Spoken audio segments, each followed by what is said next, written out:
Ora viva, muito bom dia, cordiais saudações, bom sábado, cá estamos juntos para mais uma edição. Esta é hoje referente ao dia 14 de março de 2026. Bem-vindos a todos para aqui abordarmos os temas ora escolhidos e para começar já temos aqui nos nossos estúdios Arsénio Bumba na lista. Muito bom dia, bem-vindo. Bom dia, João Pinto, obrigado pelo convite. Muito bem, hoje vamos aqui abordar alguns temas que, portanto, são essenciais para começarmos o momento de análises aqui no canal de notícias, enquanto, vamos lá ver se depois temos também os outros intervenientes. Esta foi uma semana marcada pela reunião do Comitê Central do MPLA, que seguiu a uma também do Bureau Político, em que ficou marcado também a convocatória do 9º Congresso Ordinário para o mês de dezembro.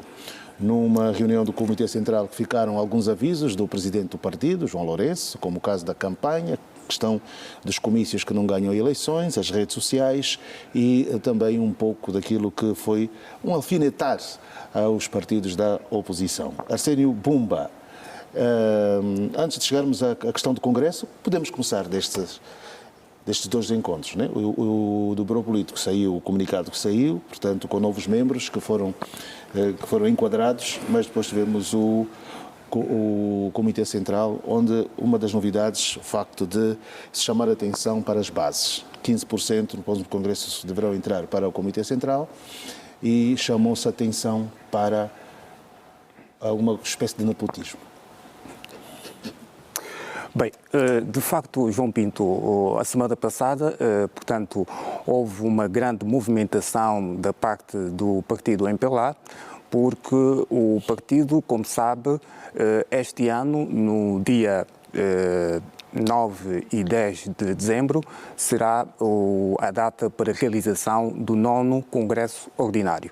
Portanto, esta preparação para o Congresso Ordinário para este ano não começou com estes atos que ocorreram na semana passada, mas começou com um conjunto de movimentação e atos que o partido teve neste início de ano. Estou aqui a falar, portanto, da abertura, nós registramos também a abertura do ano político que o MPLA e a apresentação da agenda política do próprio MPLA e nesta última semana, então, vimos também o Congresso da OMA, que elegeu a Emília Carlota Dias como a nova secretária-geral da OMA, e tudo isto faz parte daquilo que é a preparação e a organização que o MPLA está a fazer em torno do seu grande desafio, que é, de facto, as eleições do próximo ano, 2027, onde o MPLA espera vencer. O que é que nós tivemos na semana passada? Nós tivemos a primeira reunião do Bureau Político, na qual se apresentou, digamos, aquilo que é o plano e também a preparação para o Congresso que vai ocorrer no mês de dezembro, e depois desta apresentação seguiu-se a reunião do Comitê Central, onde ficou definido também aquilo que será, digamos, a data que já está definida, que é 9 e 10 de dezembro, para a realização do novo Congresso. E nós estamos também na reunião do Bureau Político, houve uma movimentação em termos de novos quadros, novos membros que passaram a fazer parte, portanto, do Bureau Político. Estamos a falar aqui de dois nomes, um nome aqui de peso, que é Ana Dias Lourenço, que passou a ocupar o lugar deixado pelo Nandô, Fernando Dias da Piedade dos Santos, no Nandô, pelo aquilo que nós já sabemos, pelo seu falecimento. Portanto, esperamos agora que com este arranque que o partido fez, portanto, e onde também há uma outra novidade, que é o facto de as bases, que é os CAPs, terão uma maior valorização. Como sabe, esta tem sido uma das grandes preocupações da parte dos militantes do MPLA. Portanto, nós temos tido uma observação que é muito importante, que quando há a formação daquilo que é os quadros, os membros das várias direções do Comitê Central, muitos quadros, sobretudo os quadros das bases, que têm feito um grande trabalho em termos de mobilização, em termos de contacto com a população, para a explicação daquilo que são as políticas do partido e também para aquilo que é, digamos, a aderência de mais simpatizantes, mais cidadãos para se juntarem àquilo que é ao partido, o MPLA. Portanto, estes militantes, infelizmente, têm sido invisíveis. Ou seja, isto tem desmotivado um pouco o trabalho que as bases têm feito. Mas com esta nova medida que o presidente do MPLA, João Lourenço, apresentou, portanto, nesta reunião do Comitê Central, vamos ter aqui, de facto, um maior dinamismo por parte dos CAPs, que são, digamos, o coração, digamos, do partido. É lá onde, de facto, o partido deve se mover para o contacto com a população, e isto vai, de facto, elevar aquilo que é, digamos, que também tem a ver com a expectativa do próprio MPLA, que espera ter maior mobilização, porque os desafios que o partido vai ter neste ano, aliás, nós temos que verificar para cada ano os desafios políticos são diferentes, e nós temos que olhar também que as outras forças do país, sobretudo as forças, portanto, da oposição, com assento parlamentar, já têm começado também a agitar e apresentar, digamos, um trabalho em prol daquilo que será também o desafio político que é as eleições de 2027. Arsénio, há aqui uma questão, ou duas no caso, é se de facto o MPLA está preocupado com o trabalho que as outras forças estão a fazer, e uma outra questão tem a ver com as especulações, né? Porque há uma espécie de ansiedade em que se aguarda em quem poderá ser o substituto, no caso, quem virá a ser o cabeça de lista para as eleições de 2027. Acha que segurar isso até dezembro é uma boa estratégia para o partido no poder? Porque noutras geografias começa-se a conhecer a pessoa muito antes. Portanto, é uma boa estratégia congelar-se, não saber de facto quem vai ser o cabeça de lista do MPLA até dezembro? Se nós olharmos para aquilo que é o histórico do próprio MPLA neste tipo de processos, que tem a ver com os seus congressos ordinários, na qual há uma renovação da direção do próprio partido e depois a indicação do próprio líder, ou seja, o cabeça de lista para as eleições gerais, se nós voltarmos um pouco para trás, no ano de 2016, para as eleições de 2017, também nós observamos que a apresentação do cabeça de lista foi apresentado no Congresso de dezembro de 2016. Neste caso na altura foi apresentado João Lourenço como o cabeça de lista. Na altura ele era vice-presidente do MPLA e era também ministro da Defesa. E, portanto, os militantes do partido só tomaram conhecimento do cabeça de lista para as eleições de 2017, exatamente no Congresso, quando o ex-presidente José Eduardo Santos comunicou. Portanto, mas aí já se tinha uma ideia, pelo menos já se especulou. Aliás, a maior parte das pessoas tinha uma consciência de que seria ele, né? Hoje não se sabe, hoje é um jogo em que as pessoas especulam nomes, né? Avançam nomes, mas não há nada de concreto. Né?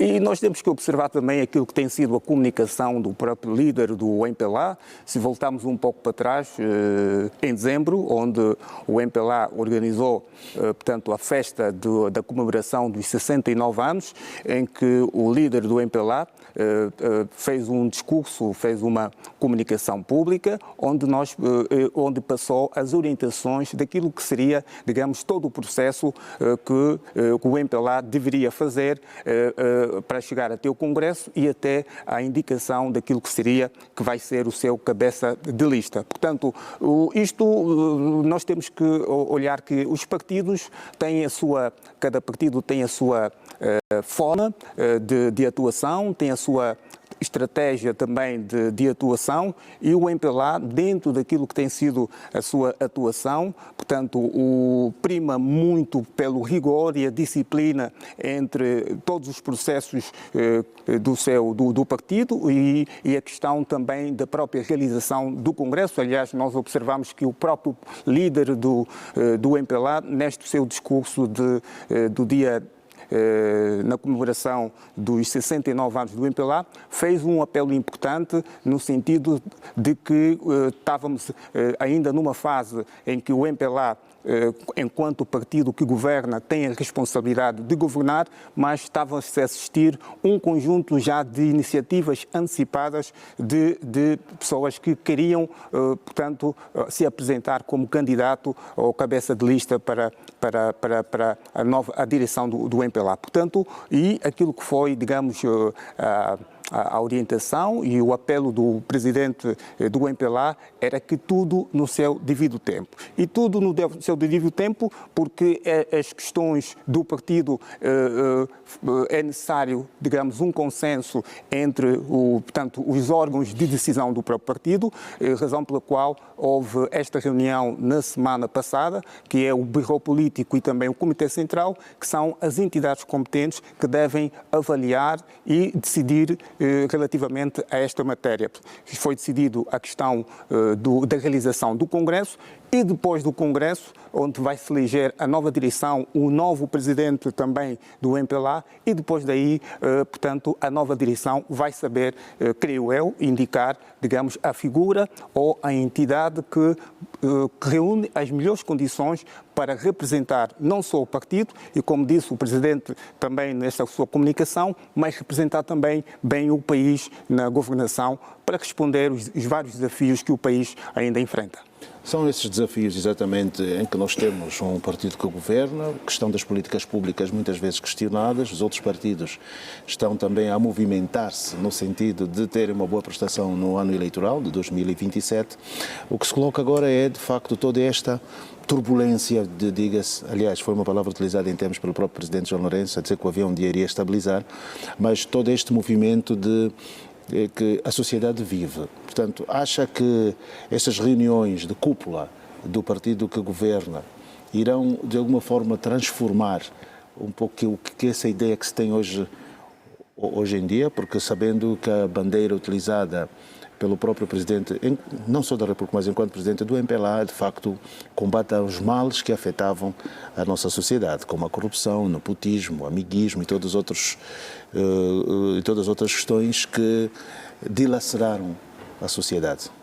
Exatamente. O MPLA, portanto, governa o país já há 50 anos.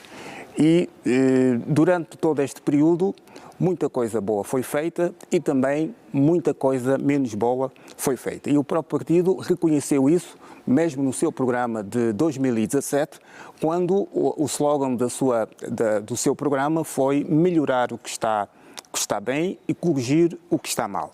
Portanto, e um dos grandes males que o país, durante todos esses anos, teve foi, de facto, a corrupção, e a corrupção mereceu, digamos, uma agenda, portanto, da governação do Presidente João Lourenço. Portanto, outras questões também, como o nepotismo, tem sido uma prática que também condiciona aquilo que é a boa governação. Temos tido também outros tipos de desafios que o país precisa vencer, como é a questão da diversificação da economia. Portanto, e todas essas questões, portanto, merecem a atenção e merecem, digamos, a preocupação do MPLA, porque o MPLA, enquanto partido que governa o país, tem a maior responsabilidade para aquilo que é o destino do país. E, portanto, se não reconhecer os males, dificilmente o partido terá condições de poder resolver os males. Daí que eu vejo de forma muito positiva o facto do presidente João Lourenço e o presidente do MPLA ter tido a coragem de tentar, neste seu, portanto, os 2 mandatos, que neste momento está a terminar, mas fez, digamos, iniciou um processo que era inevitável para aquilo que é a expectativa dos angolanos, porque sem vencermos ou diminuirmos estes males, sobretudo o mal da corrupção, dificilmente vamos conseguir ter uma economia desenvolvida, vamos conseguir ter um país a prosperar e um país a realizar os angolanos. Daí que é preciso olhar para aquilo que tem sido o trabalho que foi desenvolvido nestes 8 anos. Portanto, há muita coisa boa que foi feito, mas ainda muita coisa que se precisa fazer. E daí que estas reuniões a mais alto nível da direção do partido visam fazer exatamente o balanço daquilo que tem sido a governação e também projetar aquilo que ainda se falta fazer e aquilo que se precisa melhorar. E é aquilo que eu espero e vejo que o MPLA está a fazer para que no programa de governação de neste caso 2027 até 2032, possa conter de facto e responder ainda os vários desafios que o país enfrenta e desta forma poder, portanto, responder, digamos, às necessidades da população.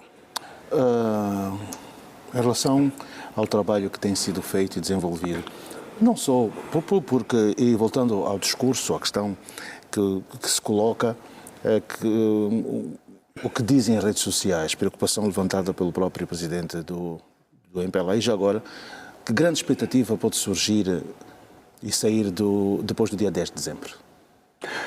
Bom, o dia 10 de dezembro vai ser um marco político, vai ser o principal marco, na minha opinião, marco político do ano, porque este Congresso vai apresentar uma nova direção do partido e esta nova direção do partido, e como nós já sabemos que o MPLA, pela sua grandeza, pela sua grande estrutura que tem, a sua grande capacidade de mobilização e pela sua também, que é, digamos, o DNA do próprio MPLA, é um partido que está com compromisso de querer estar à frente dos destinos da governação do país, porque o MPLA pensa que tem as melhores soluções para poder resolver e responder daquilo que são os problemas do país. E é com este compromisso e é com este sentido que o MPLA vai apresentar a nova direção, que vai, de facto, depois apresentar o novo cabeça de lista. Portanto, aqui, neste momento, ainda muita incógnita relativamente quem poderá ser, de facto, este novo o cabeça de lista. Mas o Arsénio tem alguma expectativa? Eu tenho que olhar, posso tentar olhar aquilo... Como analista, tem assim alguma... Não. Putativos? Não, eu posso olhar naquilo que foram as declarações do próprio presidente do MPLA no seu discurso de dezembro passado, onde traçou alguns elementos, algumas características que se espera deste novo cabeça de lista para futuro Presidente da República.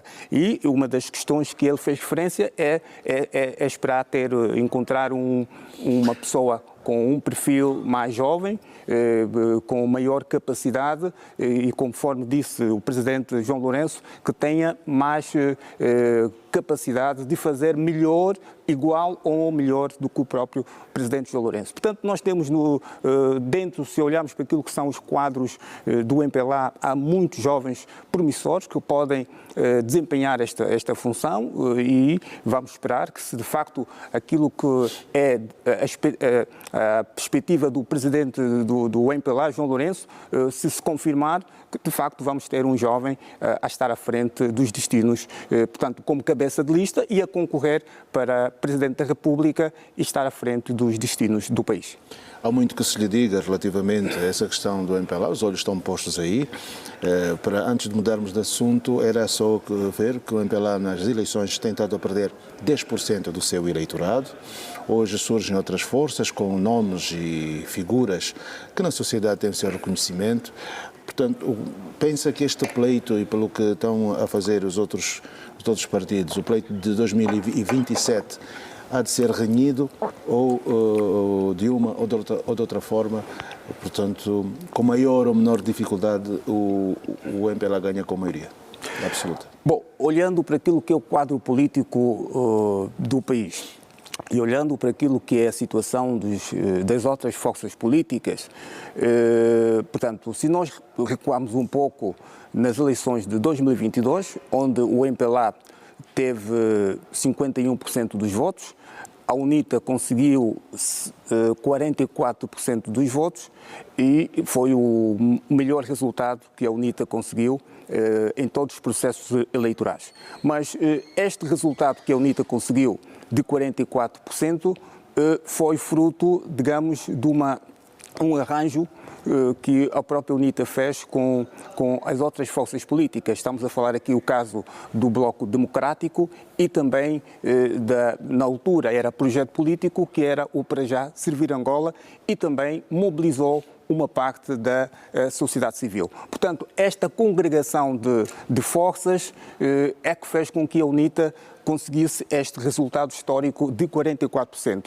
O que nós podemos ver agora, este quadro já não é possível. Porquê? Porque a própria UNITA, portanto, e os outros partidos que fizeram parte desta plataforma informal, que é chamada Frente Patriótica Unida, já, por exemplo, para já não vai fazer parte. Já disse que não vai poder fazer parte. O Bloco Democrático não tem condições de fazer parte, porque se o Bloco Democrático voltar a fazer parte, tanto se congregar a UNITA, vai ser o segundo ano consecutivo, segundo pleito consecutivo que não participa nas eleições. E a lei dos partidos políticos, diante de uma situação desta, isto permite, ou seja, dá origem à extinção da própria força política, neste caso o Bloco Democrático. E depois, portanto, diante deste cenário, o que é que vai acontecer? Vamos ter uma fragmentação. Portanto, todos os votos que a UNITA conseguiu em 2022 vão ficar distribuídos para as outras forças políticas da oposição. Quer dizer, na minha expectativa é que a UNITA deverá perder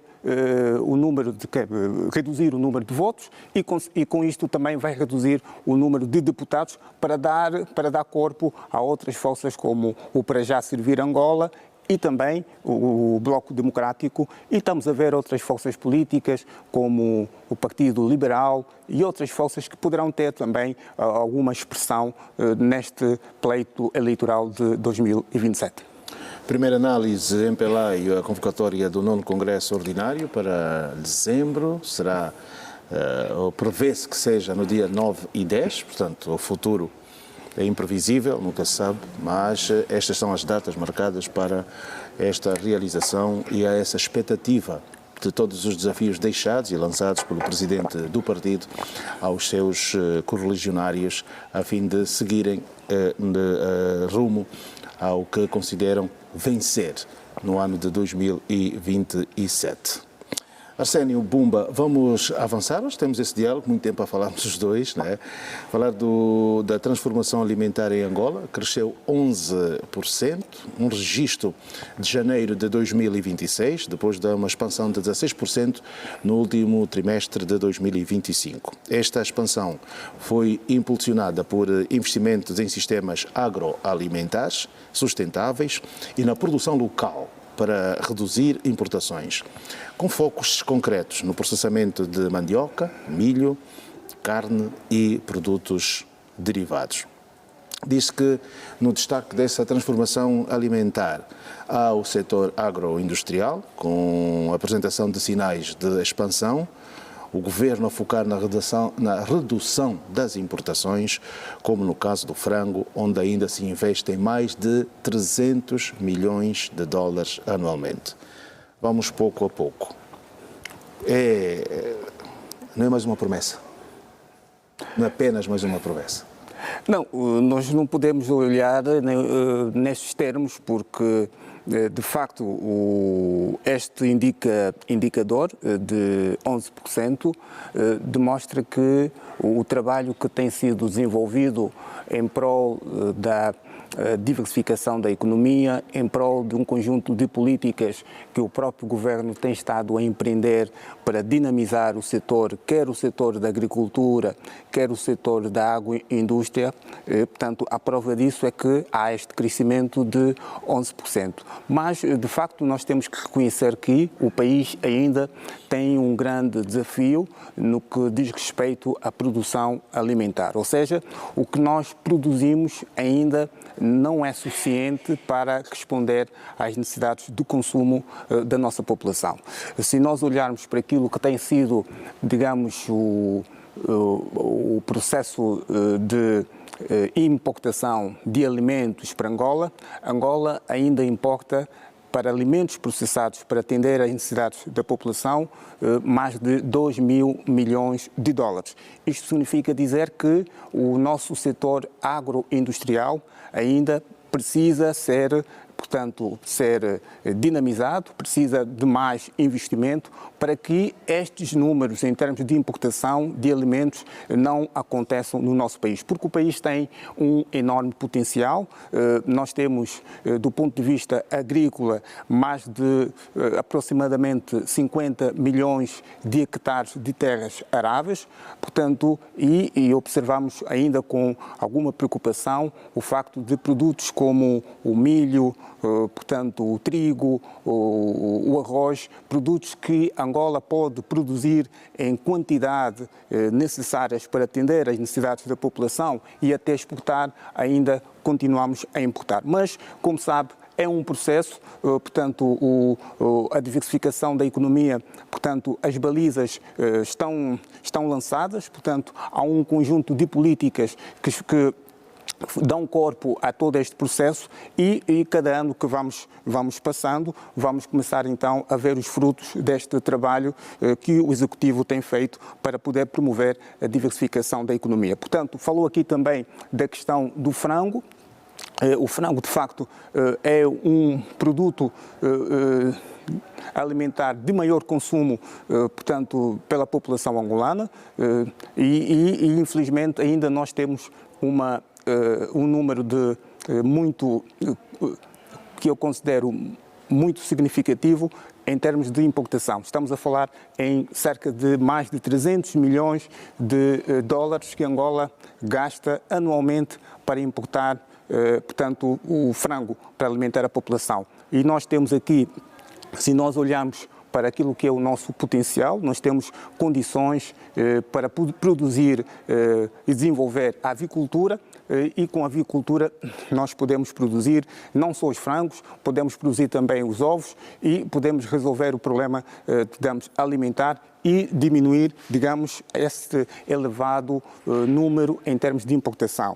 E, portanto, essa transformação também, Arsénio, para além de trazermos todos esses aspectos ligados ao que se pretende diminuir as importações, vamos vendo surgir no mercado a própria indústria transformadora, não é? O que de alguma forma, e a última foi a questão do óleo. O óleo, ao que parece, Angola deverá ser autossuficiente já. É olharmos um pouco para isso. Portanto, nós olhamos para a indústria como tal, olhamos para as máquinas, mas muitas vezes vemos a superação do capital humano, né? Fala-se muito disso, mas qual é a ideia que tem sobre a indústria transformadora? Uma vez temos aqui players na região, como a África do Sul, pelo menos, né? Que de facto tem uma indústria enorme e bem desenvolvida. Sim, o nosso setor industrial está a dar os seus passos, ainda muito lento, mas está a dar os passos para poder responder aquilo que é o desafio do país, porque o desafio que o país tem no setor industrial é poder transformar também, aproveitar a produção agrícola, que muita desta produção acaba por se estragar. Se nós olharmos para aquilo que tem sido a informação estatística, mais de 40 40% daquilo que é a produção agrícola do país por não ter escoamento, que é não ter mercado e muitas das vezes não ter, portanto, uma saída em termos de transformação desta produção, acaba por se estragar. Portanto, qual é a importância do setor agroalimentar? Portanto, nós estamos num momento em que o desafio do país, que é não só produzir alimentos para poder atender às necessidades da nossa população, mas porque nós queremos diversificar a economia, e diversificar a economia passa também por termos capacidade de exportação, porque neste momento o país tem como o seu principal produto para a entrada de divisas é o petróleo. E nós precisamos ter outras fontes ou outros tipos de produtos que permitam que o país consiga atrair divisas para o nosso país. E este processo também pode ser feito com a exportação de produtos agrícolas transformados. Portanto, nós podemos exportar mandioca, podemos exportar o arroz, podemos exportar o milho, mas tudo isto tem que estar processado e tudo isto também precisa de um conjunto de processos que permitam a qualidade do produto. E nós temos que observar aqui uma grande iniciativa que o próprio Executivo está empenhado, que é a criação do Observatório de Segurança Alimentar e Nutricional. É, de facto, uma iniciativa que visa exatamente acelerar o processo não só de produção de alimentos para garantir a segurança alimentar e nutricional no país, como também permitir que os alimentos que são produzidos no país possam ter a qualidade necessária para poderem atender, digamos, às exigências de consumo, quer a nível nacional como a nível internacional. Muito bem, aqui agora junta-se a nós o Ed Walter. Bom dia. Bom dia. Bem-vindo. Estamos aqui. Bom dia. Bom dia, sim senhora. Estamos aqui nesta nossa revista da semana, abordando os mais variados assuntos. Já abordamos o primeiro. Seria bom que ambos tivessem feito, mas já passamos. Foi a questão ligada ao Congresso do MPLA, que estamos a falar da transformação alimentar num país que cresceu 11%, com todo o que foi dito agora, relativamente ao trabalho desenvolvido pelo Ministério da Indústria e Comércio. Uma transformação, Ed Walter. Portanto, esta é a pergunta que eu havia feito ao Arsénio, era se de facto essa promessa da transformação, por enquanto, não é apenas uma promessa sem que se tenha um horizonte temporal em que as pessoas sintam de facto que estará de vento em popa no país. Mais uma vez, extensivo as saudações ao Pinto, Dr. Arsénio e todos aqueles que nos acompanham a partir de casa. Olhando para aquilo que é a temática, a segurança alimentar, ou seja, a transformação em 11%, em termos numéricos, diríamos que é um ganho. Mas o que se deve ressaltar é até que ponto este crescimento vai propagar sobre aquilo que é a nossa realidade atual. Se bem virmos, nós ainda estamos com a problemática da segurança alimentar, do ponto de vista geral. E o que se deve fazer é criar mecanismos de modo que deem sustentabilidade sobre a nossa realidade concreta. Crescer 11%, digamos que em termos numéricos é valorativo, porque de alguma forma ajuda ou aumenta aquilo que é o nosso nível de crescimento, aumenta aquilo que é o nível de análise, mas o que devemos fazer é olhar propriamente para a população no seu todo, porque não obstante termos crescidos em termos numéricos, o que devemos ver é a realidade atual, ou seja, a realidade concreta sobre este mesmo crescimento, porque se for apenas crescimentos em termos numéricos e que este crescimento versus não se propaga sobre a realidade populacional, obviamente que seria um mero crescimento e sem grandes impactos. Mas, do ponto de vista real, o Ministério apresentou os dados, fez um estudo, devemos valorizar este mesmo estudo feito pelo Ministério, mas, claro, não também devemos deixar o ceticismo crítico, devemos olhar para lá e, se for possível, procurar melhorias, de modo que nós possamos identificar alguns pontos a se melhorar para que futuramente as coisas cresçam e sejam uma constante. Mas nós tivemos em conta, e agora diz que os resultados têm que ser vistos naquilo que é a própria situação social dos cidadãos, não é? Como é que, de facto, estamos agora, desde que começou todo esse processo de diversificação da economia, estamos a falar de 8 anos, né? Estamos a falar de 2017, os passos dados até aqui, o que é que garantem ao angolano, a pessoa que cá vive? Bem, mesmo quando nós colocamos sobre a mesa o tema da diversificação econômica, o que devemos ter em conta é um processo e o resultado não vai ser logo de imediato. É necessário fases que vão dar uma certa sustentabilidade e que futuramente depois tornam-nos mais sustentáveis para estarmos em um certo nível. E eu vejo há anos, né, quando se proclamava a questão da diversificação econômica, os passos dados, eu também, por intermédio de alguns relatórios econômicos, eu pude observar isso do SEIC, também relatórios que a Universidade de Lusíadas produz, eu pude observar temáticas relativamente a esta questão da diversificação. E o plano foi posto, e de lá para cá tem estado a se efetivar aquilo que foi posto, algumas vezes também alguns recuos, mas quando já temos um resultado que propaga 11% de crescimento a esta altura, digamos que é um ganho, porque em termos numéricos não ou seja, em termos numéricos nem sempre o que nós fizemos hoje dá um resultado também atual. É necessário que tenhamos um horizonte temporal para que cresça e depois 11%, digamos que para este nível é um crescimento, nunca é demais, mas ainda temos passos e até porque nós temos terras favoráveis para produzir de forma sustentável, então temos espaço para melhorar este número de 11%.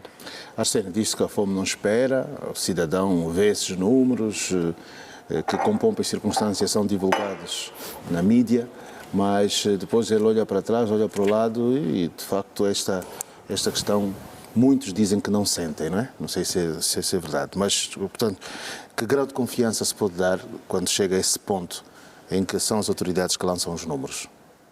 Sim, as autoridades, portanto, neste caso é o INE, o Instituto Nacional de Estatística, que tem, portanto, a missão e a responsabilidade de acompanhar, portanto, os dados dos principais indicadores económicos e sociais do país. E a questão da alimentação é, de facto, um elemento essencial que o próprio Executivo, enquanto responsável para agilizar as políticas que visam atender às necessidades da população, precisa dos números fiáveis para poder então definir ou calibrar as políticas mais adequadas. Portanto, devemos confiar sim naquilo que é o trabalho que tem sido desenvolvido pelo INE, porque, portanto,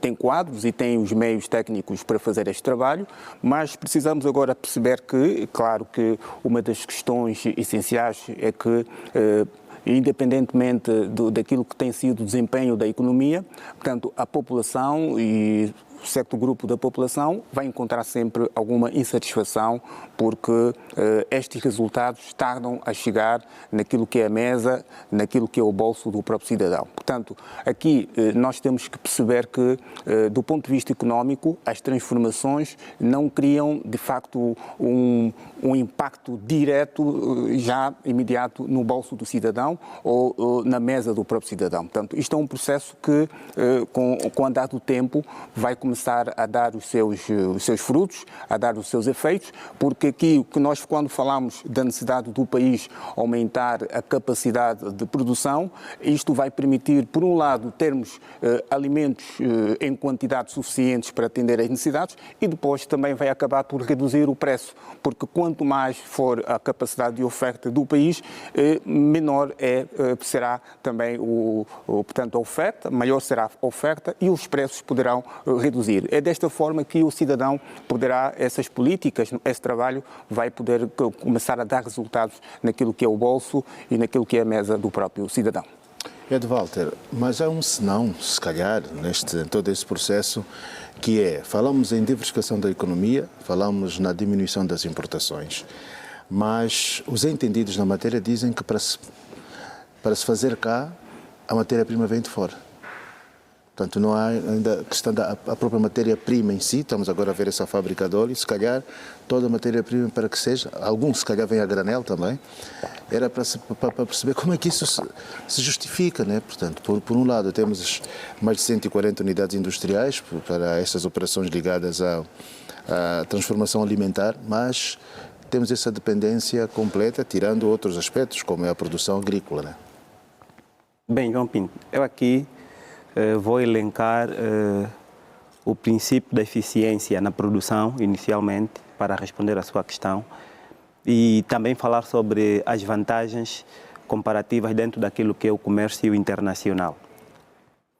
É bem verdade que, quando nós olhamos para uma cadeia de produção, essencialmente devemos pautar pelo princípio da eficiência produtiva. E, olhando para o princípio da eficiência produtiva, eu começo a ver pela questão da matéria-prima. O que vai determinar a qualidade e vai determinar finalmente o preço do bem que se vai disponibilizar à sociedade, dita essencialmente a questão da matéria-prima.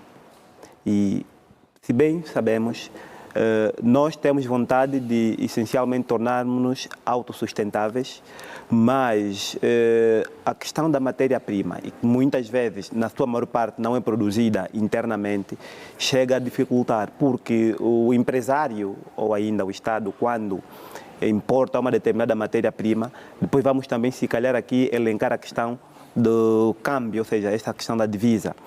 E muitas vezes depois vão dar uma resposta, porque hoje o nosso quanto está desvalorizado face àquilo que é a moeda estrangeira, e vamos se dar o caso de, podemos até dentro, ou seja, o custo da matéria-prima no seu país de origem pode até ser barato, mas pelo facto de existir essa desvalorização cambial da nossa moeda em termos de moeda estrangeira, cria uma certa dificuldade que, quando a matéria-prima estiver sobre a nossa posse, depois aplicarmos essa matéria-prima, transformarmos para produzir o produto final, obviamente que do ponto de vista daquilo que é a nossa realidade, vai fazer com que, em termos de precificação, tenhamos preços elevadíssimos e que, do ponto de vista real, cria uma certa contraste.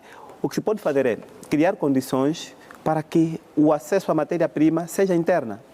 Nós criamos soluções, criamos pessoas que produzam internamente ou fechemos, como é que eu diria, cooperações com pessoas que forneçam para que tenhamos a um custo ou a um preço mais acessível e futuramente consigamos dar maior qualidade a esta matéria-prima depois dela transformada e que seja um pressário favorável. Porque se ainda, embora nós tenhamos esta vontade de termos a matéria-prima sobre a nossa posse, produzirmos e vendermos internamente, se o acesso à matéria-prima não for favorável para nós, obviamente que não conseguimos ter aquilo que é o preço desejado. Nós tivemos um exemplo do açúcar, né? Perfeito. Aqui a Biocon, que de facto havia muito interesse, sobretudo, a ver a produção de açúcar nacional, mas chegou-se a um ponto que tiveram que começar a importar o próprio açúcar. Sim, não é? acredito que cerca de 70% da produção do açúcar da Biocon. De facto, leva-nos a questionar os números e leva-nos a questionar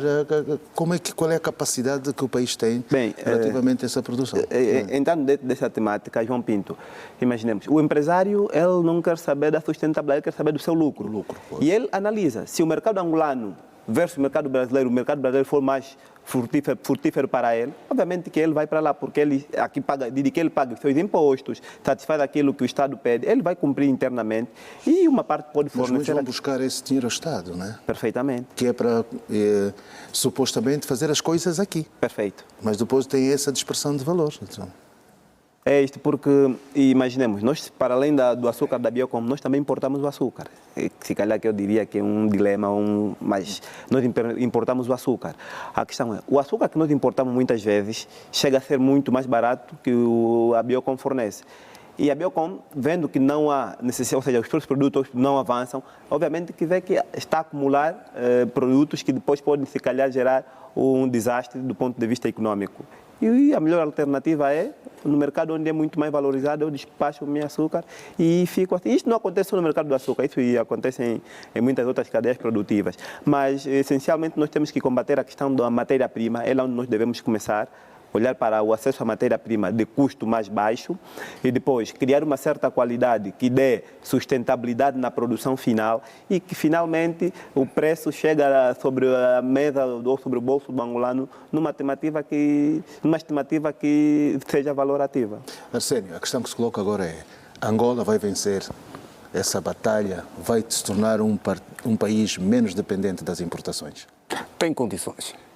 Tem condições objetivas, temos terras aráveis para se produzir, temos, do ponto de vista mão de obra, nós temos uma população, grande parte da força ativa é jovem, e de facto nós precisamos melhorar ainda. E se nós olharmos para aquilo que tem sido os currículos escolares, precisamos alinhar melhor aquilo que tem sido a formação que hoje as escolas devem, o sistema de ensino deve veicular.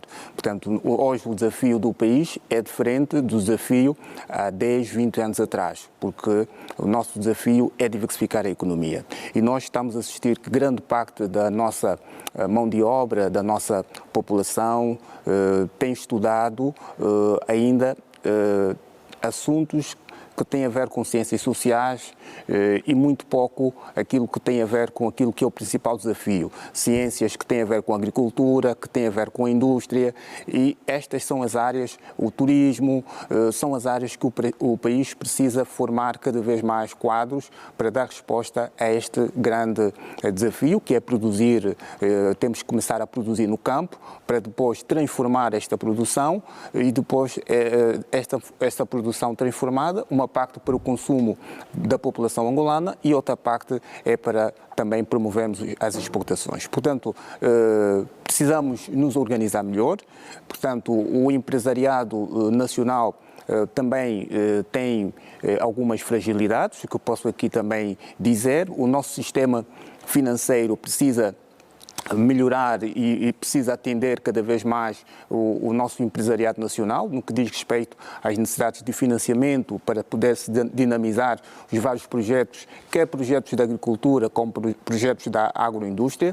Portanto, se tudo isto for feito de forma organizada, de forma coordenada, portanto, o país, num período de 5, 10 anos, poderá fazer uma inversão e poderemos ter, de facto, sim, a soberania alimentar e olhando também para um conjunto de políticas que o próprio Executivo definiu para este efeito, como já estava a referir, que é a criação do Observatório de Segurança Alimentar e Nutricional e também o Conselho Nacional de Segurança Alimentar e Nutricional. São um organismo muito importante porque um dos grandes problemas também do país é que, de facto, a nossa produção não é certificada, portanto, se nós assistirmos que, quando falei aqui há pouco, que 40% da produção acaba por se estragar, porque também não tem linha de escoamento desta produção. E uma das linhas de escoamento desta produção é a exportação. Mas para exportar a produção, nós precisamos ter produtos com qualidade, e esta qualidade deve merecer uma aceitação internacional. Portanto, nós não temos ainda no país uma instituição que vela por esta qualidade da nossa produção. Mas com esta iniciativa do Executivo, com este novo organismo que vai entrar brevemente em funcionamento, vamos ter, do ponto de vista institucional, portanto, uma instituição que vai, portanto, acompanhar e fazer com que este grande desafio do país possa rapidamente ser atingido. Portanto, repito, há condições, portanto, o que temos que fazer é, e muito se diz, que o Governo é que deve resolver os problemas do país. Claro que o Governo tem uma grande responsabilidade, mas também todos os cidadãos são chamados a fazer parte desta missão, que é trabalhar em prol daquilo que é, portanto, a transformação que o país precisa realizar e se desenvolver o próprio país. Ed Walter colocou a mesma questão, acredita que o país vai conseguir vencer essa batalha, ao ponto, inclusive, daquilo que se tem dito em poder transformar-se numa hub agroindustrial na África Austral? Eu ouvi atentamente o discurso do meu colega Arsénio Bumba. apesar de em alguns pontos concordar, mas em outros pontos não. Eu, para dar resposta a esta questão, eu poderia olhar para exemplos do passado e depois buscar a realidade e ver se sim ou não. Mas, a princípio, eu digo depende. E eu vou justificar por que eu digo depende. Eu vou justificar os dois lados. Começou muito bem o Dr. Arsénio a falar sobre a questão do escoamento e produtos que nós perdemos internamente pelo facto de não conseguirmos tirar de um local para o outro. João Pinto, eu acredito para que se olhe nessa questão, nesta temática da segurança alimentar e também da autossustentabilidade na região, eu começo a desenvolver uma cadeia do setor econômico, porque a produção alimentar envolve várias cadeias do setor econômico. E, essencialmente, eu poderia começar a olhar para a questão das vias de comunicação. É a primeira dificuldade que eu apontaria. E eu tenho estado a fazer viagens de passeio pelo país e nas minhas viagens olho sempre essencialmente para a questão da segurança alimentar, olho para a questão do turismo. Mas quando eu olho para a questão da segurança alimentar, eu vejo que nós temos terras, temos fazendas com um nível de produção elevada, mas as vias de acesso muitas vezes têm sido um entrave para aquilo que é a nossa realidade. E se nós quisermos vencer esta temática, isto já não pode ser um problema para nós. Tirar o produto do campo para as cidades e depois para fora da Angola não pode ser um problema para nós, porque senão depois isso aqui cria uma certa dificuldade que pode ser algo que não vai ser muito favorável para nós. E quando eu digo províncias, são, a título de exemplo, vou dar por aí três. O Ambo, eu já fui para o Ambo, vi esta realidade, Malange, Quanta Norte, são províncias, sobretudo o Ambo, províncias que, do ponto de vista real, dão uma certa sustentabilidade para aquilo que é a economia nacional, por um lado. Depois, mais do que olhar essencialmente para esta temática, o Dr. Arsénio esteve aí a falar sobre a questão das escolas e claro, isso aqui é pertinente, né, que nós tenhamos escolas a estudar sobre estes mesmos temas, que nós tenhamos também escolas a ensinar sobre a questão da segurança alimentar. Isto, de alguma forma, dá uma certa sustentabilidade e quem está aí a ver consegue, de alguma forma, ter uma noção.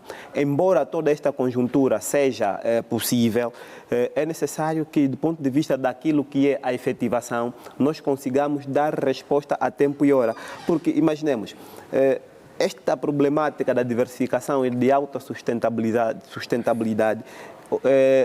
remota desde a antiguidade.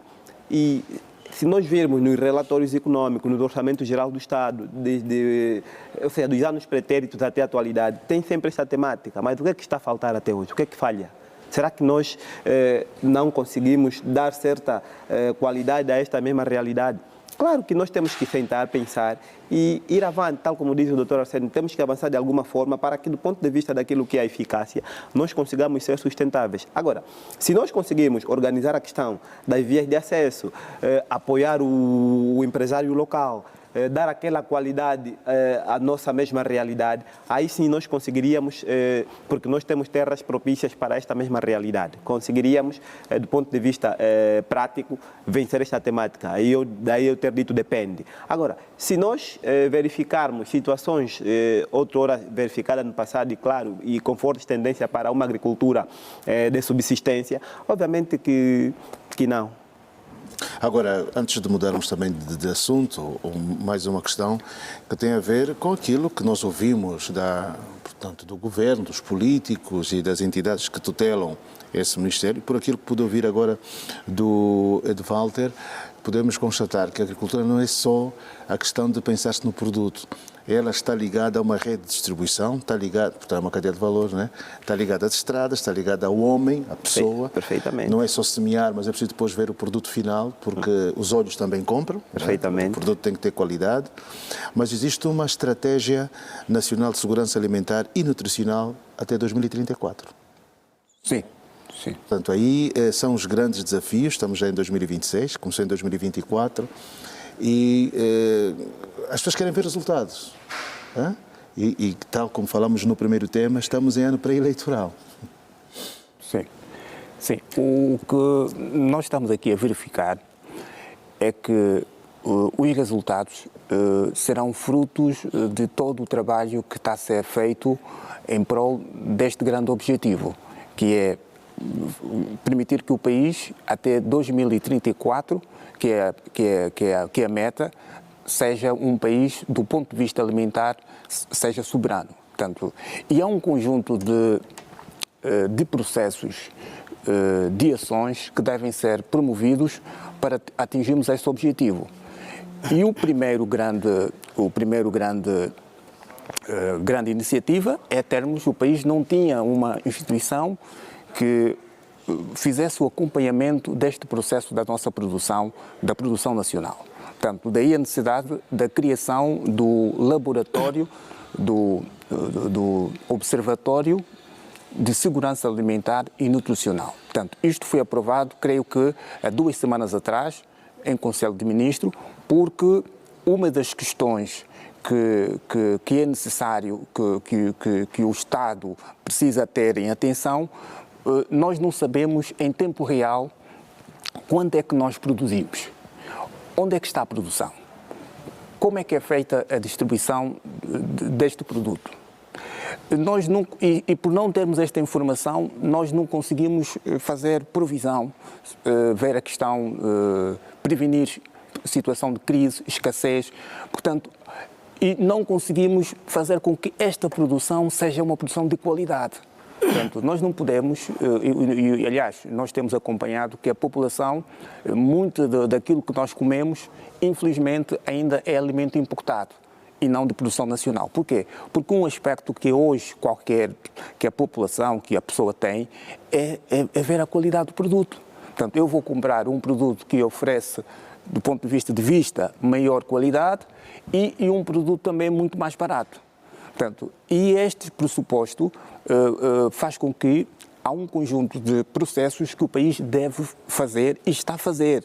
Portanto, e nós só vamos conseguir aumentar os níveis de produção, portanto, queremos produção não só em quantidade, mas em qualidade, quando conseguimos fomentar um pouco por todo o país, portanto, sobretudo nas províncias com maior potencial do ponto de vista de terras para se produzir, fomentarmos a produção da agricultura. E olha, João Pinto, que há aqui uma grande aposta, e se nós olharmos para aquilo que é, ainda para este ano, para o Orçamento Geral do Estado de 2026, portanto, vai haver um grande reforço para a promoção da agricultura familiar. Portanto, vai haver também um grande reforço para a agricultura empresarial. Agora fiz um tal a SAP 2, né? Há um novo projeto agora de incentivo, inclusive na piscicultura, né? Que foi agora... Exatamente. O Executivo está muito atento com esta situação. É, de facto, uma das prioridades do próprio Governo.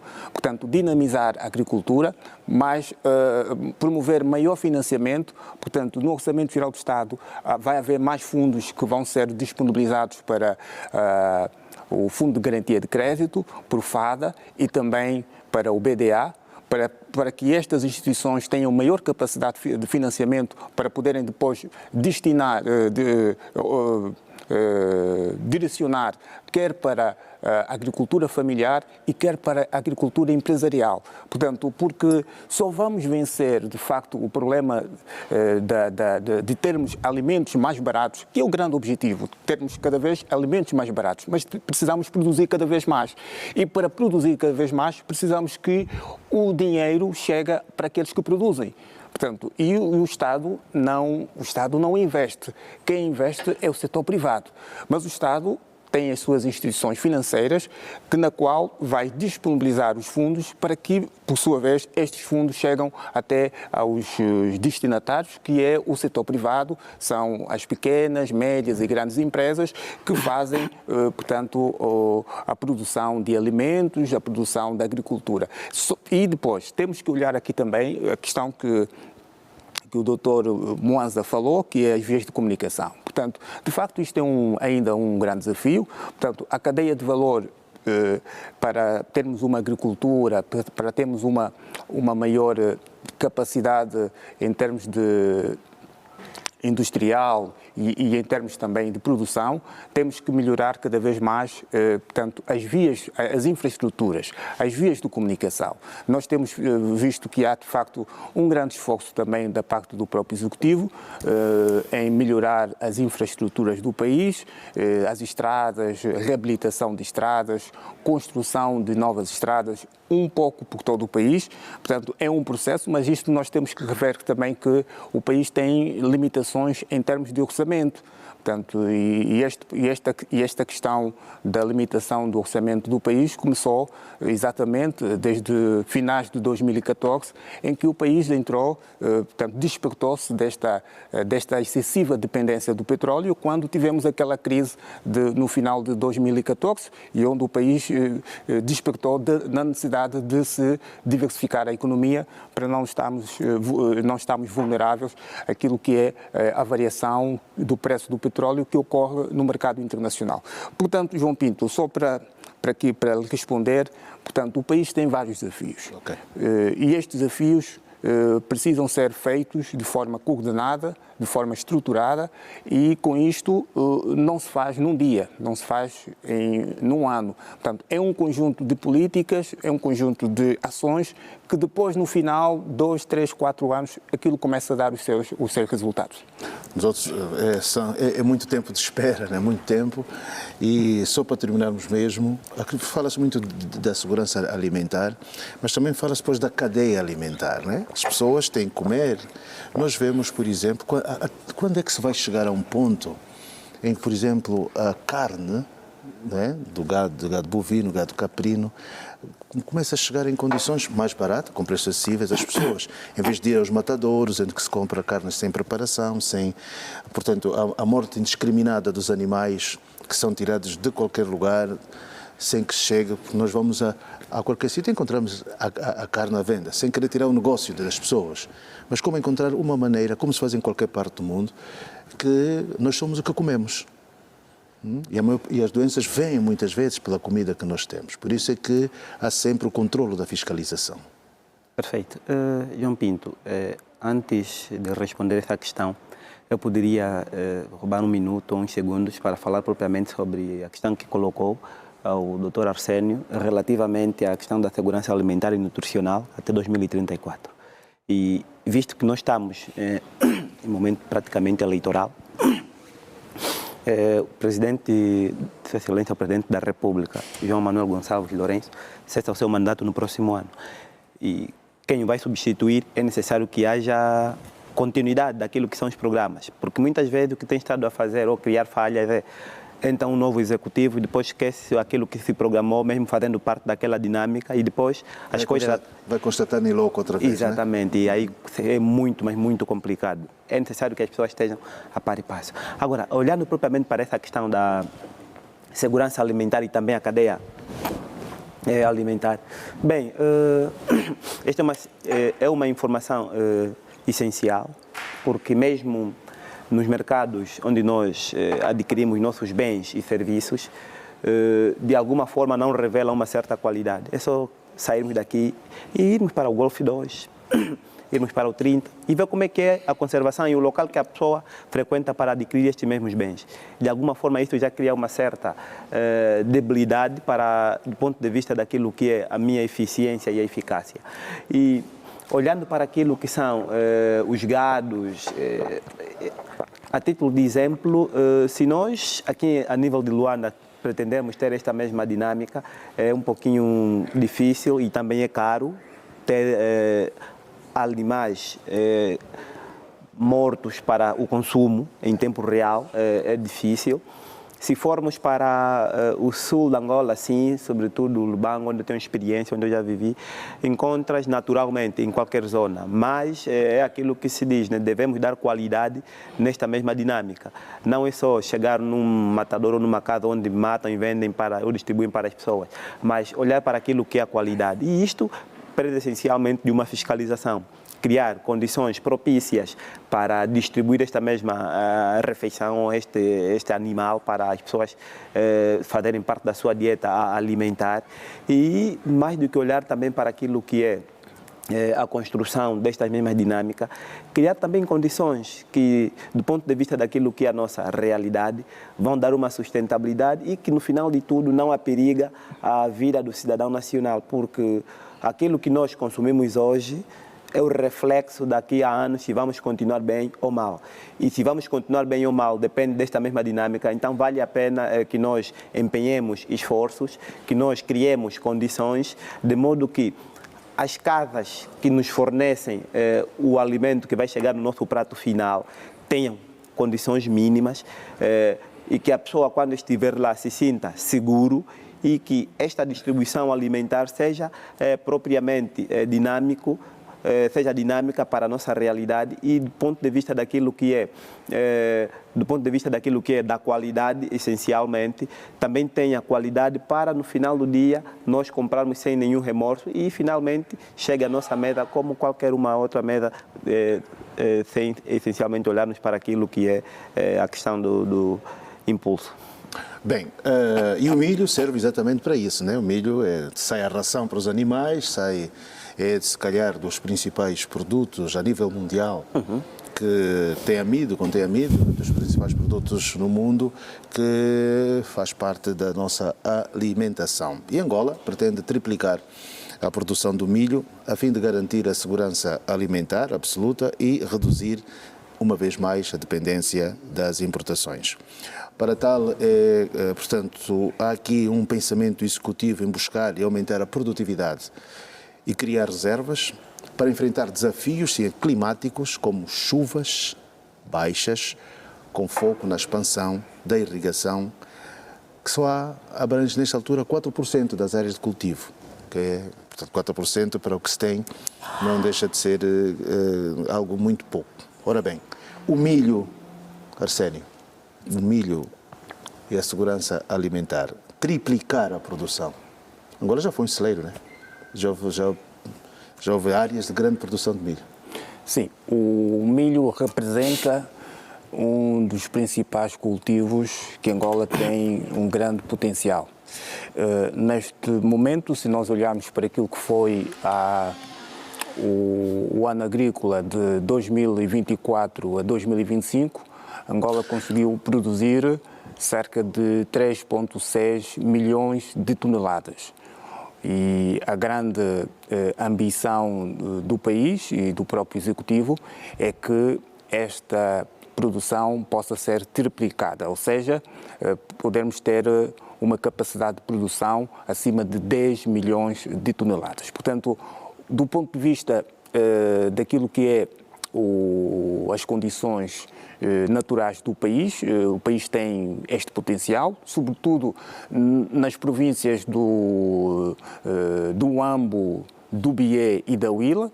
Portanto, há um clima ameno, propício para a produção do milho e também as terras são, do ponto de vista para o cultivo, são terras consideradas muito boas e aráveis. Portanto, o que nós temos que fazer, e aquilo que nós já falamos aqui, é que temos que olhar para aquilo que é ainda os desafios que os produtores enfrentam para que este objetivo possa ser atingido. E um dos principais desafios que os produtores do país, em especial, aqui em particular do milho, enfrentam é a dificuldade no acesso ao financiamento. Portanto, enquanto tivermos um setor financeiro que prioriza, portanto, o financiamento para questões como títulos do Tesouro e não propriamente para atender às necessidades da economia real, portanto, vamos continuar a ter ainda, digamos, uma deficiência e um processo muito lento para aquilo que é os objetivos que o país definiu. Portanto, porque do ponto de vista natural há esta capacidade, do ponto de vista humano também temos esta capacidade, pese embora precisamos melhorar cada vez mais e treinar a nossa população para terem uma produção que esteja alinhado com aquilo que são também os princípios e as práticas modernas que se praticam em outras geografias, e nós temos que observar aqui também que se estes fatores tiverem que acontecer no país, e temos também que olhar aqui a necessidade de haver também um conjunto de infraestruturas que são necessárias do ponto de vista logístico para poder fazer a conservação da própria produção. Falamos hoje das plataformas logísticas, que é de facto também um outro desafio e um elemento essencial neste processo, nesta cadeia de produção. Portanto, são os requisitos mínimos que nós temos que trabalhar no sentido de podermos então atingir esta grande meta, que é a produção de forma a triplicar a nossa atual produção, que está na ordem dos 3,6 milhões de toneladas, para termos então 10 milhões de toneladas. Lembrar que o milho, para além de atender às necessidades da alimentação de consumo humano, ela também é muito importante. Hoje, quando nós falamos da necessidade da produção de frangos e o país se tornar autossuficiente na produção de frangos, nós temos que observar que, para atingirmos também este objetivo de sermos autossuficientes para a produção de frangos, precisamos assegurar, portanto, aquilo que é a matéria-prima para a produção da avicultura. E uma matéria-prima tem a ver com o próprio milho. Portanto, a ração, o milho, é usado como a ração para alimentar os próprios animais. Portanto, há portanto, olhando também para este grande objetivo, para podermos nos tornar autossuficientes em termos de produção de frangos, temos que olhar também na necessidade de poder, então, triplicar os números atuais para que não só respondam à necessidade do consumo para a população do país, mas como também para atender às necessidades do setor da avicultura. Há pouco falou da aprovação em Conselho de Ministros do Instituto de Cereais, mas também está em discussão, vamos lá considerar, sementes geneticamente modificadas. Fala-se do milho, da soja, do algodão. Para além, claro está, de haver um contrato com a CITIC para a produção de milho em grande escala no nosso país. Portanto, o milho como tal, ele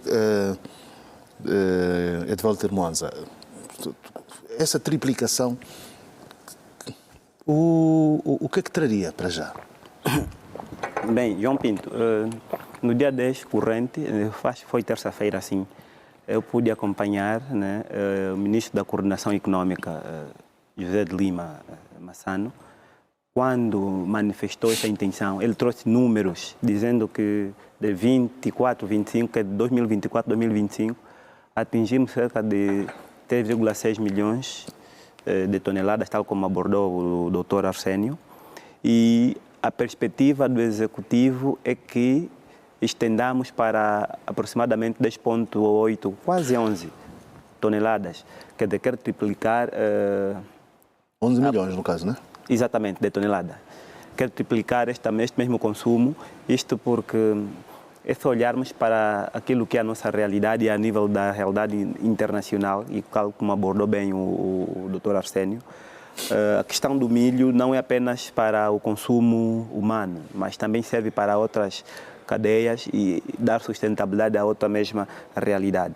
Mas quando eu olho para a questão Angola, nós, das zonas que nós temos para a produção do milho, apenas exploramos 4%, João Pinto, 4%. Eu digo que estamos abaixo da nossa linha de produção, muito abaixo. Pelo menos 30%, 40%, 50% aí sim, e os números seriam muito mais elevados do que nós temos atualmente. Mas a intenção de se aumentar para 11%, digamos que sim, já é valorativo. É valorativo isto porque vai trazer finalmente sobre o angolano uma outra perspectiva e uma outra dinâmica sobre aquilo que é a nossa realidade. E olharmos para esta questão do aumento, tal como o ministro José de Lima Massano abordou sobre esta intenção do Executivo em aumentar para a triplicação desta mesma produção. Obviamente que, do ponto de vista real, ele olhou propriamente para aquilo que são as famílias e, claro, o milho, não obstante fazer parte daquilo que é a nossa dieta alimentar, também tem as suas vantagens para aquilo que é a nossa mesma dinâmica. E se olharmos nesta questão da triplicação, ainda que nós, se calhar, podia fazer um recuo para o tema passado, quando falamos propriamente da transformação alimentar, da segurança alimentar, dar uma nova dinâmica na produção do milho vai fazer com que, do ponto de vista real, aumente aquilo que é a nossa capacidade de produção. Aumentando a nossa capacidade de produção, estamos aqui a dizer diretamente que vamos aumentar o nível de consumo às famílias. E aumentar o nível de consumo às famílias, estamos aí a melhorar ou estaríamos a melhorar a vida do cidadão finalmente. Mas é aquilo que eu digo, João Pinto, 11%, ou seja, triplicar esta mesma questão da produção é valorativa, mas se calhar eu chamaria aqui que criássemos mais condições para aumentarmos os números, isto porque 4% da capacidade produtiva apenas está a ser alocada a nosso dispor. É muito pouco, o número é ínfimo. E o que é que se está a fazer?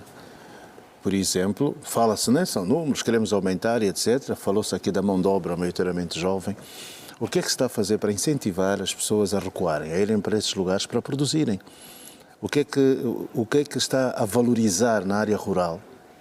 Porque ser rural não tem que ser exatamente, não é como estar a viver em más condições, porque é preciso criar condições idênticas às que se vivem nos centros urbanos. Perfeito. Para que no meio rural as pessoas possam também dizer estou tranquilo, vou trabalhar, etc. O que é que se está a fazer quando se lança uma perspectiva dessas, quero produzir? Onde é que vou tirar homens e mulheres para trabalhar? Bem, nós, a nível de Angola... É que o êxodo para as grandes cidades está a ser grande. Sobretudo Luanda. O que é que se está a fazer?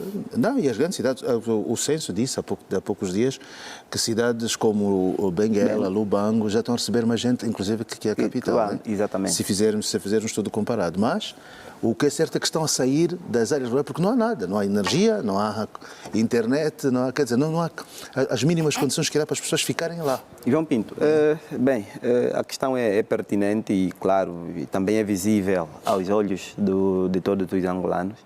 Esta é a grande problemática. É assim, para responder essa questão, eu diria, nós temos a nível do AMBO, pelo menos, e algumas províncias, institutos médios de agrário, e o AMBO tem a escola superior.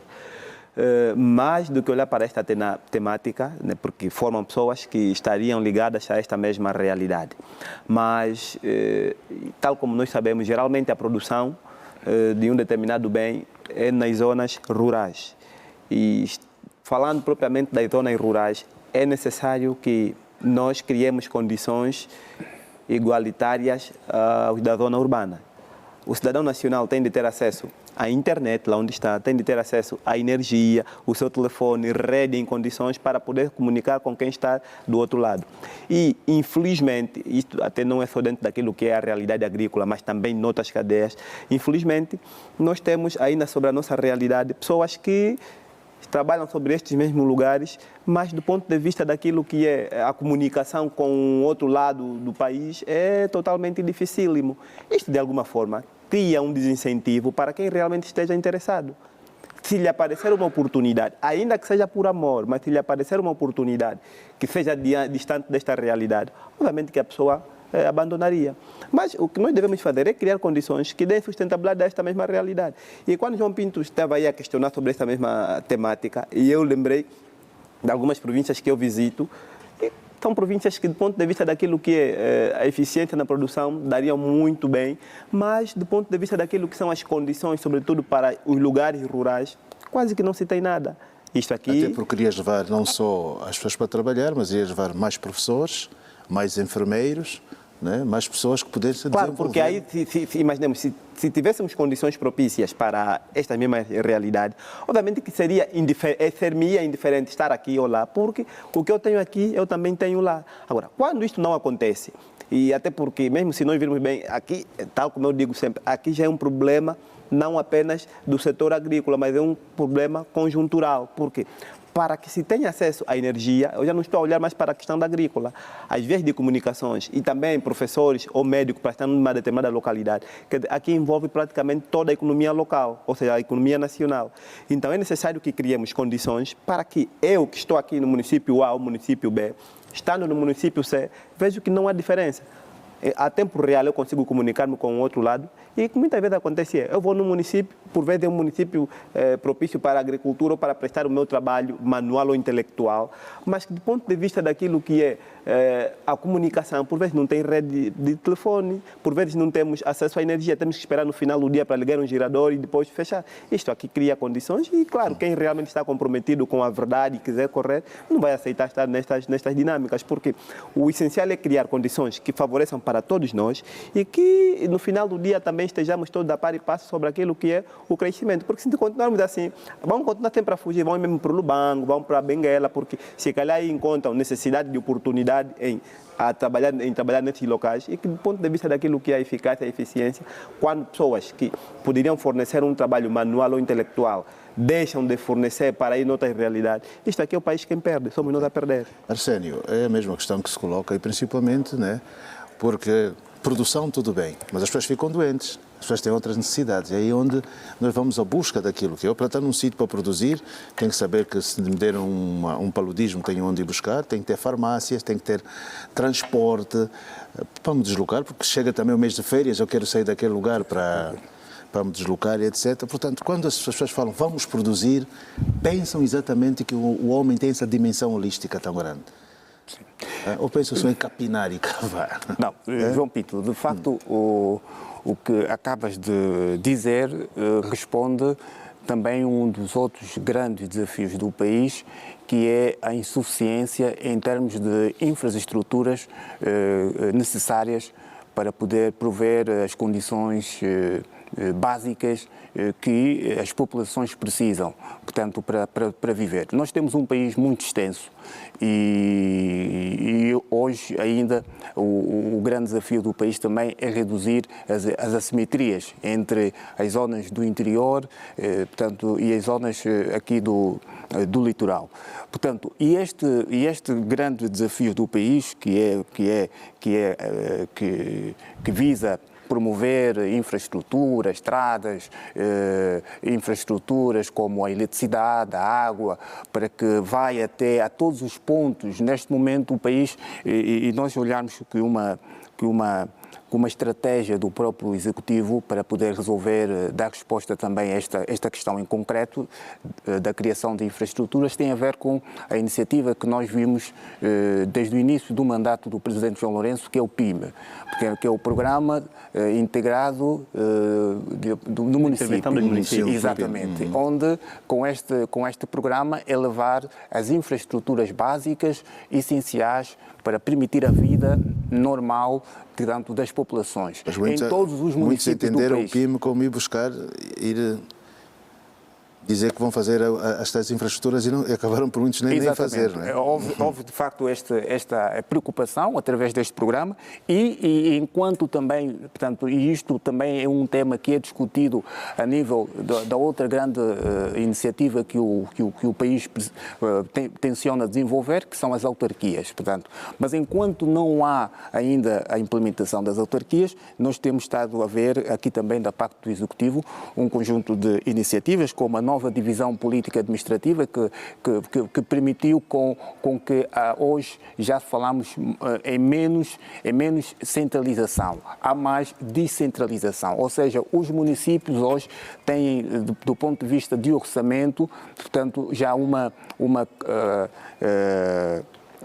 capacidade de receberem orçamentos do Orçamento Geral do Estado, de modos a prover este conjunto digamos, de necessidades que as suas zonas precisam para atender às necessidades das populações. Portanto, nós vimos que hoje o país é um país muito extenso e vemos que há zonas do país que, para termos, encontrar uma administração do governo, a população tem que percorrer muitos quilómetros e houve a necessidade que eu acho que é muito positivo, que foi fazer, portanto, muitas províncias que eram grandes passaram a ser repartidas em 2 e hoje nós temos 21 províncias. Portanto, tudo isso faz parte daquilo que são as ações para que as infraestruturas que são necessárias para que as populações deixem de deslocar das suas zonas de origem para ir ao encontro das grandes cidades,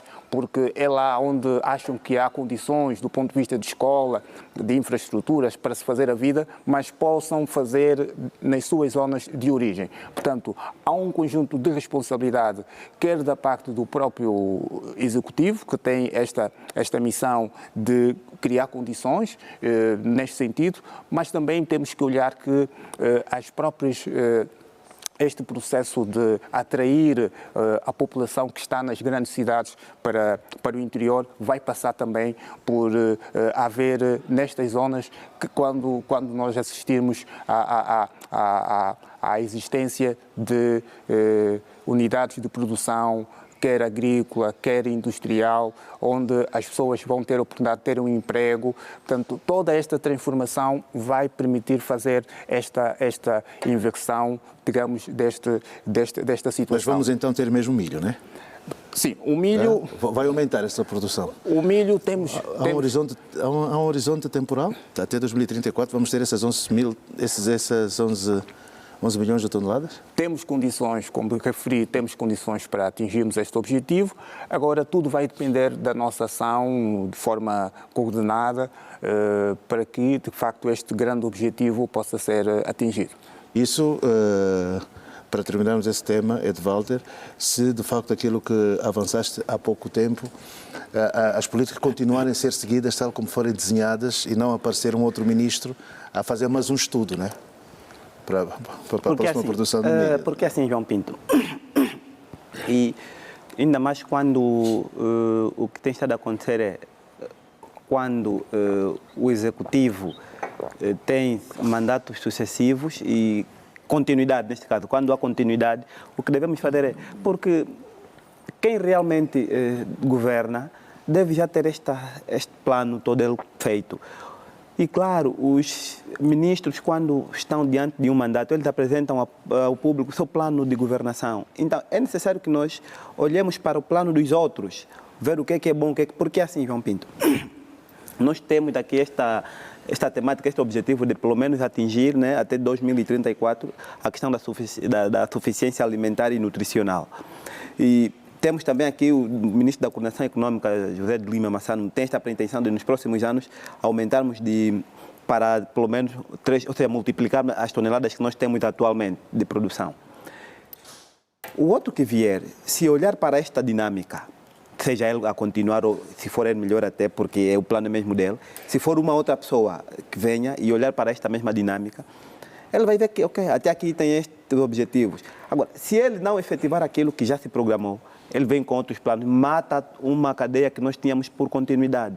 E depois, isto aqui parece mentira, mas é verdade, mas é custoso para o Estado, porque vamos ter que refazer outros projetos e que depois vão fazer com que nós não tenhamos ou não atinjamos esta mesma dinâmica. Por isso é que eu digo, é possível desde que, tal como nós, ou como foi planeado para que se chegue a esta mesma dinâmica, se realmente for efetivo, aí sim nós podemos. E esta efetividade não essencialmente com a continuidade do ministro, ainda que venha um outro, claro. Então, é o país, são os pilares. Exatamente. Às vezes pergunto se tivéssemos hoje no Papagro 4, se já não estariam mais desenvolvidas, né? Porque essas políticas todas foram desenhadas durante o período do Papagro. Exatamente, né? Exatamente. Hoje foi descontinuado. Mas, é essa a questão que eu estou a falar, a questão de quando vem uma outra pessoa, quer cada um dar a sua opinião, contributo. Isso aqui, algumas vezes, mata aquilo que é a nossa realidade como nação. E como nós estamos comprometidos com a verdade, o objetivo é crescermos. E se a ideia de o meu antecessor é uma ideia que é valorativa. Vale a pena seguir, porque no final de tudo é continuidade, são todos a olharem para uma mesma causa. Bem, tudo está ligado à alimentação, à comida, a sustento e no nosso último trecho do programa vamos aqui falar sobre as queixas que os homens estão a fazer à Provedoria de Justiça. Ao que tudo indica, o que é mais noticiado é o óbvio, né? Quando a violência doméstica, que é o homem, feminicídio, a mulher queixa-se, etc., faz-se um grande alarido porque o homem é violento e etc. Quando é a mulher, não há muita queixa porque o homem também sente-se diminuído, porque acho que é um fraco, né? Não reage perante essas situações. Mas as queixas na Provedoria de Justiça são mais de homens do que de mulheres. Arsénio, o que é que se passa? Já basta aquela violência, né? Isso já em tom de brincadeira, que é próprio daquela cena do controle feminino em casa, mas pronto, Exatamente. Não tem nada a ver com esta que é apresentada pelos homens. Bem, eu acho que os problemas das famílias e que muitas das vezes levam à questão da violência doméstica, nós estamos acostumados a registrar situação de violência doméstica por parte de quando é o homem para a mulher e não o inverso, a mulher para o homem. Portanto, as questões das famílias e este tipo de conflitos que estão a existir, muitas das vezes também é derivado dos vários problemas sociais que muitas famílias enfrentam. Portanto, e esses problemas sociais de várias ordens, nós estamos diante, neste momento, o país, uma realidade ainda muito pesada. Se nós olharmos para aquilo que tem sido a taxa de desemprego, é uma taxa muito elevada. Portanto, apesar de estarmos a reduzir, já estávamos em quase 30%, neste momento estamos na ordem de 20,1%, de acordo com os dados do último censo.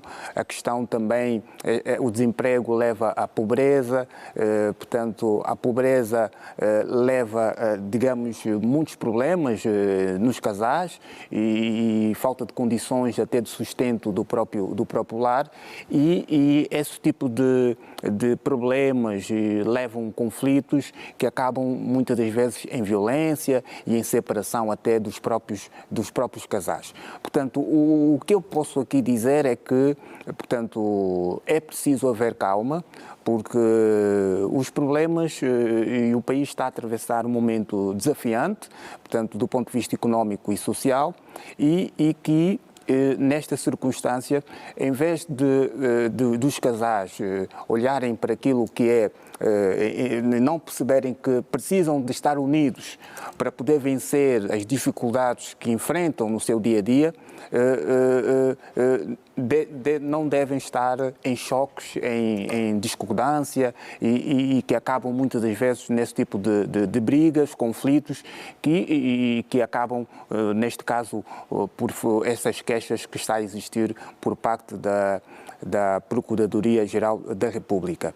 Portanto, vamos ter que voltar aqui a dizer que os desafios que o país enfrenta são vários e, do ponto de vista social, estes desafios vão trazer consequências e precisamos que as famílias angolanas precisam estar unidas, precisam resolver os seus problemas com diálogo, com conversa, para poder-se ultrapassar os problemas, porque a violência cria outro tipo de violência, cria outro tipo de danos e cria mais problemas para aquilo que são os vários problemas que a sociedade já tem.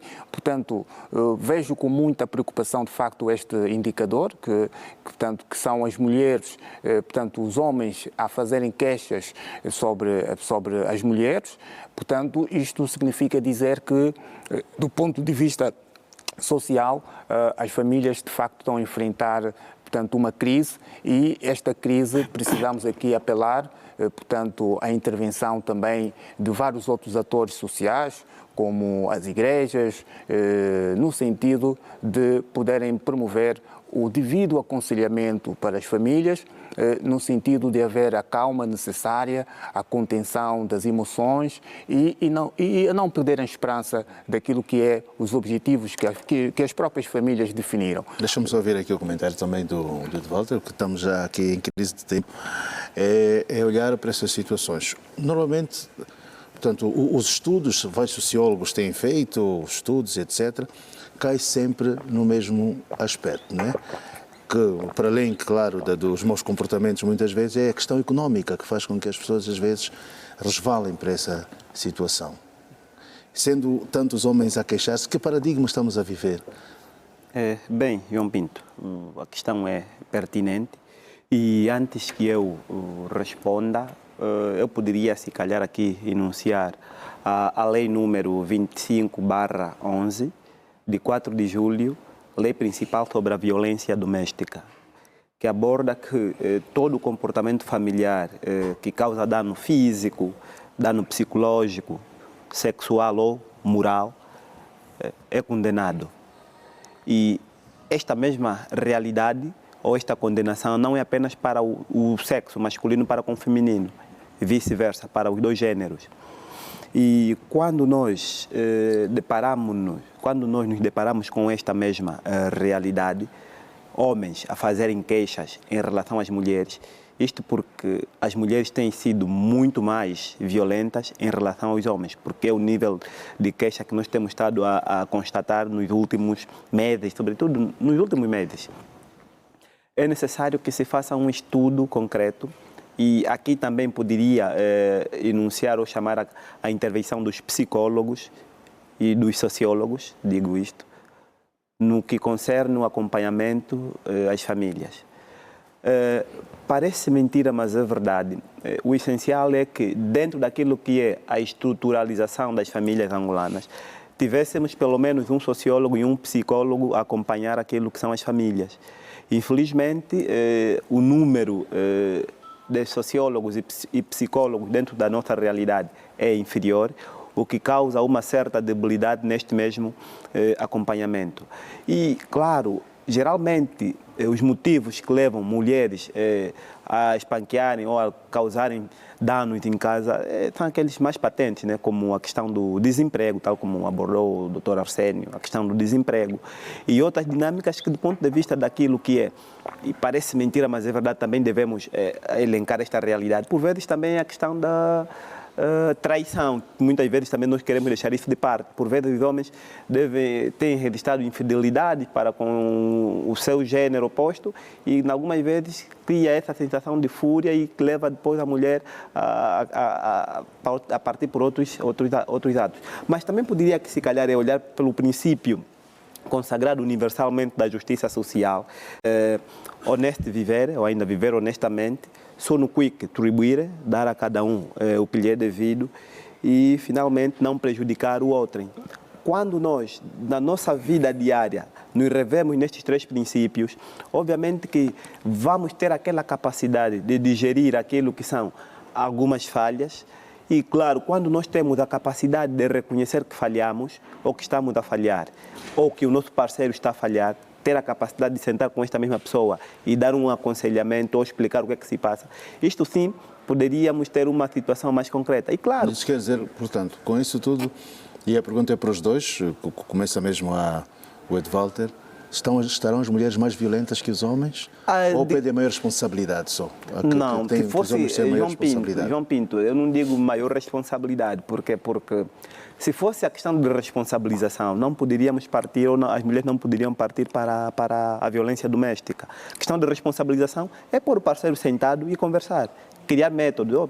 Estamos a falhar aqui nisto, temos que prover para que alguma coisa ande. Agora, quando já os homens vão queixar-se, é uma questão de violência. E mais, até porque os homens estão a agir de forma correta. Quando eu sou agredido pela minha parceira e tenho a capacidade, apesar de que muitos riem porque não tem força, por vezes não é isto. Ele tem sim força, mas para evitar mal maior, o que é que ele faz?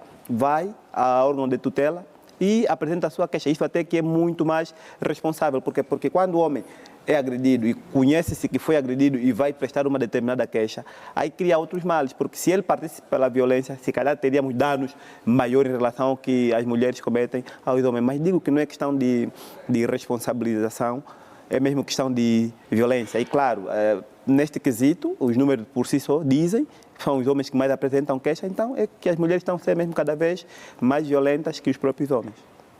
Quer dizer, eu acho que as mulheres estão, hoje em dia, estão cada vez mais exigentes e obrigam que os homens cumprem com a sua responsabilidade, e também um aspecto que falou e bem o Dr. Mwanza, que é o aspecto da infidelidade, traições.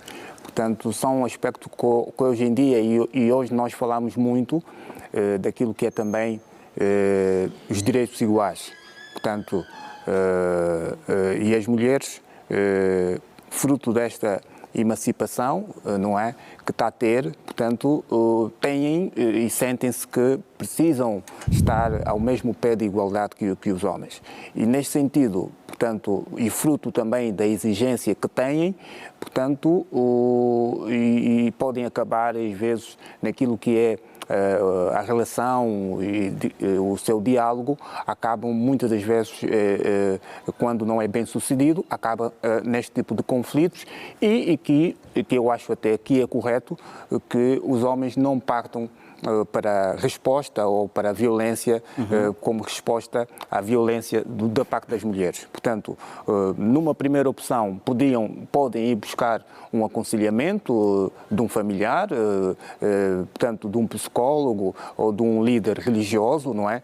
Ou, no último caso, portanto, quando o próprio homem não tem capacidade de resolver o problema com a sua mulher, vai pedir a intervenção, digamos, daquilo que é o próprio Estado. O Estado tem, digamos, instituições próprias para poder também dirimir esse tipo de situações, que é, de facto, a Procuradoria-Geral da República, que pode, sim, vir a aconselhar, portanto, os casais para aquilo que deve ser a boa conduta de convivência, portanto, dentro da família. Ok, estamos mesmo quase a terminar. A escolha da provedoria é para sanar, para que não haja condenações? É uma escolha feita no sentido de haver apenas um aconselhamento, é isso? Digamos que o tribunal tem esta função, tribunal, não digo provedoria, tem a função de receber os casos, analisar, depois levar à asta pública e de finalmente sancionar. E esta sanção pode ser penal ou moral. A questão da provedoria, acredito que, se calhar, os homens, quando buscam esta temática, é para, do ponto de vista daquilo que é a eficiência e a eficácia da lei, as pessoas chamarem a atenção aos seus parentes, neste caso, para pelo menos com um aconselhamento, tentar evitar certas dinâmicas, porque se realmente se quisesse que fosse mais penal ainda, poderiam ir para os tribunais para darem os seus devidos tratamentos. Mas quando ou quando os homens vão para a provedoria de justiça, é porque querem, de alguma forma, uma certa intervenção que possa ser favorável e que, de alguma forma, chame a atenção dos seus acompanhantes ou dos seus parceiros, ou das suas parceiras, neste caso. Porque se assim for, é necessário que nós tenhamos, enquanto pessoas humanas, e até porque estamos num mês feminístico, apelar, né, às mulheres que não pautem por esta dinâmica, não pautem por esta dinâmica. Mas isso aqui só é estranho, né? Se a provedoria é aquela que vê as liberdades, garantias dos cidadãos junto da administração pública, né? Como é que os homens vão se queixar? E ela aceita agir, não sei se aceita ou não, porque não é o padrão da atuação de uma provedoria. Não é o padrão. Não, mas, portanto, a provedoria de justiça, neste caso, tem um papel muito mais pedagógico, tem um papel mais de aconselhamento, porque se nós temos dos órgãos de justiça, nós temos a Procuradoria-Geral da República, que é, digamos, a instituição que deve instaurar processos que depois devem seguir para os tribunais. Portanto, antes mesmo de se instaurar um processo, é preciso perceber, portanto, as questões que estão à volta e que têm a ver com esse tipo de queixa, não é, que os homens estão a apresentar do ponto de vista familiar. A natureza da própria, uma pessoa que quando não é bem assistida em alguma instituição pública, né, tem um outro... Mas pronto, né, se calhar é uma...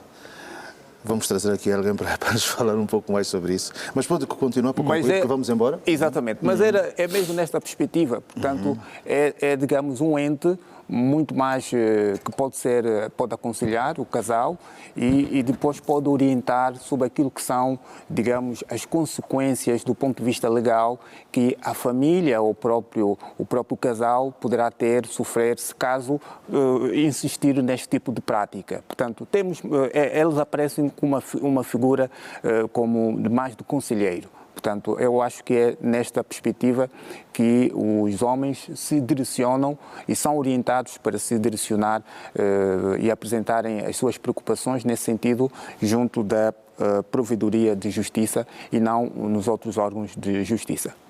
Revista de imprensa, revista da semana, chega ao fim. Hoje estive aqui a partilhar os estúdios com Arsénio Bumba e de Walter Mwanza. Muito obrigado aos dois por passarmos este sábado aqui, estas primeiras horas. Continuação de um bom fim de semana. Tenham um bom funge. Obrigado, igualmente. É um bom funge. É um bom funge. Obrigado, igualmente. Caros telespectadores, muito obrigado por nos terem acompanhado nesta edição. Um grande abraço a todos, bom fim de semana, com muito juízo e até sábado que vem.